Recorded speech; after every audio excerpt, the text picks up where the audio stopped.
Well, soon the Soyuz rocket will be the only means of getting to and from the ISS as the US plans to scrap its space shuttle. So what happens next? Well, let's cross to our Washington studio now, where Priya is standing by for us. Later to you, Priya. So is that the end of space tourism then?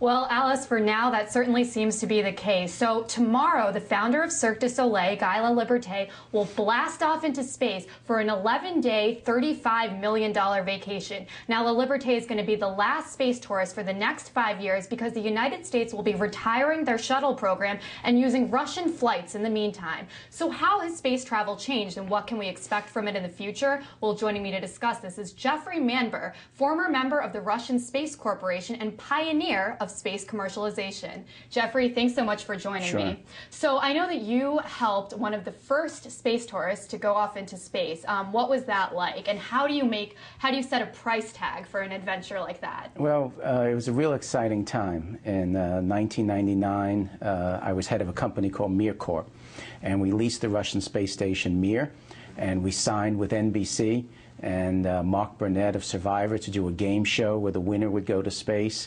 We worked with James Cameron, the movie director, and we also brought in Dennis Tito.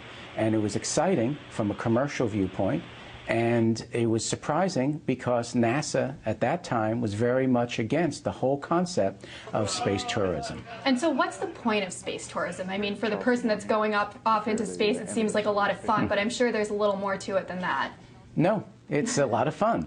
I mean, first off, I don't like the term space tourist because it's not a person in a flowered shirt and a camera, and it is dangerous, and you do risk your life. But there is that desire to go to the unknown. And in general, the people who have flown, there's been 9 non-professionals that have gone to space, all with the Russian space program. And in general, they're people who are just pushing the frontier and wish they could have done it as part of a program. And so what's next? You know, Laliberte is going to be the last space tourist for the next 5 years. What do you think is going to happen after that? Well, it is a bittersweet moment because he probably will be the last of the non-professionals. As you said, NASA's taking all the seats. There's 2 exciting things that are developments happening. The first is here in America, the U.S. commercially is developing a suborbital space tourist market.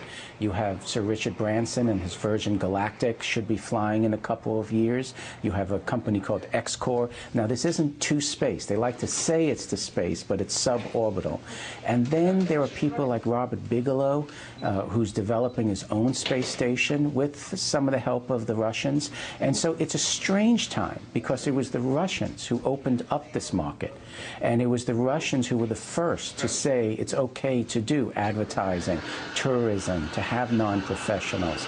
And for years, they've helped support their federal space program this way. And so in that sense, it's a strange time to see the Americans coming along as well. Well, Alice, maybe that means that you and I can take a trip into space and after 5 years from now, back to you in Moscow. Oh, fingers crossed for that, Priya. Many thanks to you both. Artie's Priya Srida there talking to Jeffrey Manber, space expert and author.